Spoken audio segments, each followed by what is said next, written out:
Welcome everyone. In this presentation I will be introducing you to memes and their respective tiers.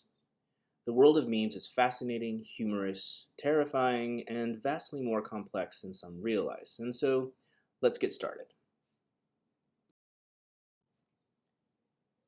To start, we will focus on the meme itself and define its basic characteristics. Memes usually start with an image, like the famous image of the distracted boyfriend. A man and his girlfriend walk past another woman in a red dress, and the man turns to gaze, approvingly, at the woman while his girlfriend looks on in disgust. Once an image has been found, the creator adds text to the meme, usually to give the situation an unexpected twist that comments on a trending topic or a familiar situation.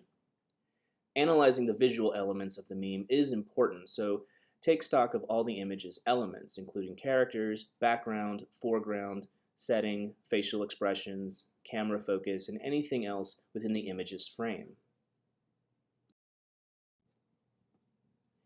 Here, I have provided a couple of examples. The first uses the distracted boyfriend meme to illustrate that I am more interested in a few minutes of Star Wars footage presented at Disney's D23 convention than I am with starting The Mandalorian, a series on Disney+. The second is a joke I'm sure most students will appreciate or at least sympathize with. The distracted boyfriend in this meme is a student who is more interested in sleep than their homework, something I'm sure most have experienced as college students. When analyzing a meme, consider the following questions. What is the meme's argument? How do the visual and textual elements work together to communicate that argument? In the first example, I could argue that fan interest in the Star Wars movies is higher than it is for The Mandalorian, which could indicate that Disney has not done a great job at selling the series to Star Wars fans. The second example presents a situation that is relatable to college students. Of course, the argument could be that students are overworked in their attempts to complete college work. Each meme provides an opportunity for us to analyze both the individual argument and the cultural implications of that argument. According to Kyle Kirkpatrick's article, The Three Tiers of Meme Irony, memes can be organized into the following categories. Entry-level memes occupy the first tier. These are simple memes with simple, uncontroversial messages. Typically, they have one picture accompanied with bold white text. The rising generation memes are the second tier. These memes move beyond simple memes into more complex interactions, sometimes creating fake Twitter messages to respond to them. These messages might take an ironic spin on an everyday situation or riff off a prominent public figure or event. The final tier is more complex still. In Tier 3, or six-dimensional meme chess, the meta meme reigns supreme. These memes use other memes, along with their meme history, to create a new meme. To understand these memes, we have to know both their origins as memes and how others have used those memes in the past. Six-dimensional chess, indeed. Take a moment to look at these two examples. If necessary, pause the video. The first image on the left contains a young boy enthusiastically chowing down on a watermelon slice. The text that accompanies the image reads, "Eating watermelon like a boss." The second meme on the right contains a still image from the film Willy Wonka and the Chocolate Factory.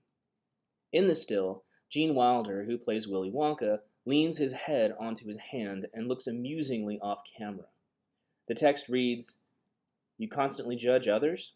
Tell me, just how perfect you are." Both examples are Tier 1 memes because they deliver their argument without the viewer needing any additional information to understand the memes. In other words, they are complete and require no additional knowledge from the viewer.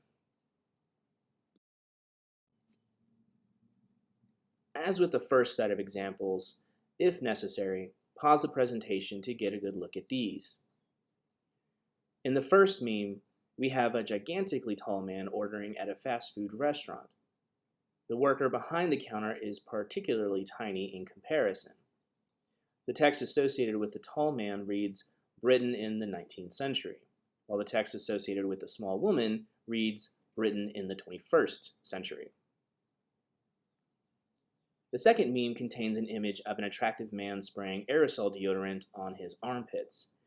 Behind him, there's a large aerosol can labeled Xbox Links, and a hand holding up an Xbox controller. The image appears to be a Twitter post from the newspaper New York Post. The tweet itself reads, Xbox deodorant and body wash let you smell like a gamer. Beneath the original tweet comes a reply from another Twitter account. Why so accurate? Their reply reads, Ah, the sweet smell of Mountain Dew and Doritos. Both memes belong to the second tier because they require additional knowledge to understand them. In the first, we need to know a little bit about Britain's worldwide colonization efforts in the 19th century, and how Britain lost most of its colonies by the 21st century. The second requires knowledge of gamers and how they are typically stereotyped as Doritos munching, Mountain Dew swilling couch potatoes. In short, Tier 2 memes require the viewer to have a little background knowledge on the meme's topic. Kirkpatrick calls the third and most complex tier six-dimensional chess memes. These memes require a lot of cultural knowledge to understand their jokes. Additionally, they typically require the viewer to understand how memes have been used in the past. In the first example here, there are two images contained within the meme. The top image shows a tent floating on a river.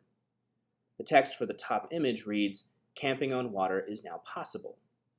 The image directly below the first has Anthony Spice Adams, former NFL player, hiding behind a tree, rubbing his hands together. However, instead of his own face, the meme creator photoshopped an alligator head onto Adams' head.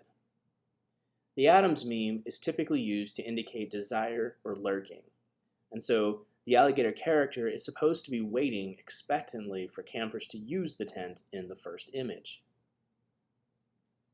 The second meme is a triptych, a collection of 3 images. The images come from the film Thor Ragnarok. The top image contains the film's villain, Hela. The middle image contains the film's hero, Thor, standing in front of what looks like an exploding castle. And the bottom image contains a close-up of that castle exploding in fire. Each of these pictures have additional images photoshopped on top of the main characters. Hela's head is replaced with an uncooked chicken. The text that accompanies this image reads, You can't cook me. The middle image replaces Thor's head with a microwave, and the text for this image reads, I know, but he can. And the bottom image has a hand, seemingly emerging from the exploding castle, and the hand is labeled as 1,665.65 meters per seconds. The joke comes from a Reddit thread. One user asked how many slaps it would take to cook a chicken since kinetic energy can be converted into thermal energy. A physics major calculated the answer and posted it. Apparently, we can cook a chicken by slapping it an average of 23,034 times. Or we could cook it if we slapped it once with our hand traveling at 1,665.65 meters per second, or 3,725.95 miles per hour. Naturally, as the way this kind of information proliferates on the internet, people took the information and created humorous memes. Both memes require a massive amount of internet and meme culture knowledge to understand the joke, hence why they belong in Kirkpatrick's third tier. I hope the information provided in this presentation has helped you have a better understanding of memes and how they are categorized. Thank you for watching, and please let me know if you have any questions.